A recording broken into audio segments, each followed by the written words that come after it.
পশ্চিমবঙ্গের অন্যতম ব্যস্ত রেলওয়ে স্টেশন হলো নিউ জলপাইগুড়ি।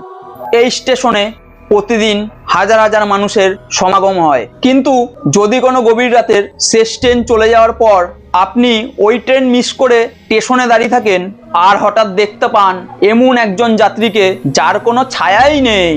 আজকের গল্প ওই রহস্য নিয়েই। নমস্কার, আমি সঞ্জয় শাহ।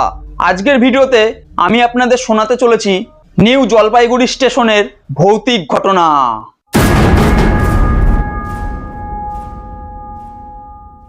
সাংবাদিক মিন্ময় একটি ডকুমেন্টারি তৈরির জন্য স্টেশনে দাঁড়িয়ে রাতের পরিবেশ ক্যামেরাবন্দি করছিল। তৎক্ষণাৎ সে দেখতে পায় প্ল্যাটফর্মের একেবারে শেষ প্রান্তে দাঁড়িয়ে আছে সাদা রঙের শাড়ি পরা এক মহিলা। মিন্ময় ক্যামেরা জুম করতেই ওই মহিলা ধীরে ধীরে মুখ ঘুরিয়ে তাকালেন, কিন্তু ঠিক সেই মুহূর্তেই স্টেশনের সব আলো নিভে গেল।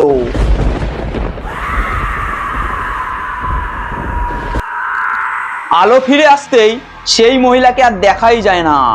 মিন্ময় ভেবেছিল হয়তো তার চোখের ভুল, কিন্তু ক্যামেরার ফুটেজ চালিয়ে সে দেখলো ভিডিওতে সেই মহিলা সত্যিই দাঁড়িয়ে আছেন আর ধীরে ধীরে সে ক্যামেরার দিকেই হাঁটছে।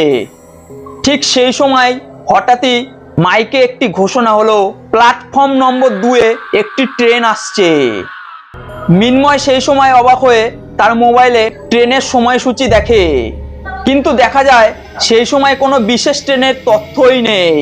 দূরে কুয়াশার ভিতর থেকে আবছা আবছা একটি পুরনো ট্রেনের মিঠি মিঠি আলো দেখা যায়, আর ট্রেনটি আস্তে আস্তে প্ল্যাটফর্মে এসে থামলো। তখনই হলো আসল খেলা। ট্রেনের দরজা খুলতেই দেখে ভেতরে কোনো যাত্রী নেই, কিন্তু মিন্ময় সাহস করে ট্রেনের একটি কামরায় উঠে পড়ে। ভিতরে সব সিটই খালি ছিল। হঠাৎ পিছন থেকে কারোর ফিস ফিস শব্দ ভেসে আসে, তুমি অনেক দেরি করে ফেলেছো। মিন্ময় তৎক্ষণাৎ ঘুরে তাকাতেই দেখে কেউ নেই।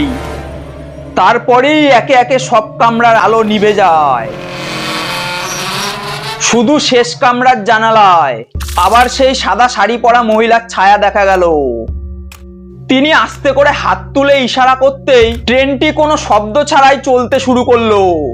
পরদিন সকালে রেলওয়ে পুলিশ প্ল্যাটফর্মে শুধু মিন্ময়ের ক্যামেরায় খুঁজে পেল, আর ক্যামেরার শেষ ভিডিওতে দেখা যায় ট্রেনটি ধীরে ধীরে অন্ধকারে মিলিয়ে যাচ্ছে। আর শেষ কামরার জানালার সামনে দাঁড়িয়ে মিন্ময় ক্যামেরার দিকে তাকিয়ে আছে। তারপরে ভিডিওটি হঠাৎ বন্ধ হয়ে যায়। সত্যিই কি এসব কিছুর কোনো ব্যাখ্যা হয়, নাকি কিছু রহস্য আজও অন্ধকারে লুকিয়ে আছে? কমেন্ট করতে ভুলবে না। ভিডিওটি যদি ভালো লেগে থাকে তাহলে ভিডিওতে একটি লাইক করে চ্যানেলটি সাবস্ক্রাইব করে দিয়ে আমার পাশে থেকো। ততক্ষণ হর হর মহাদেব।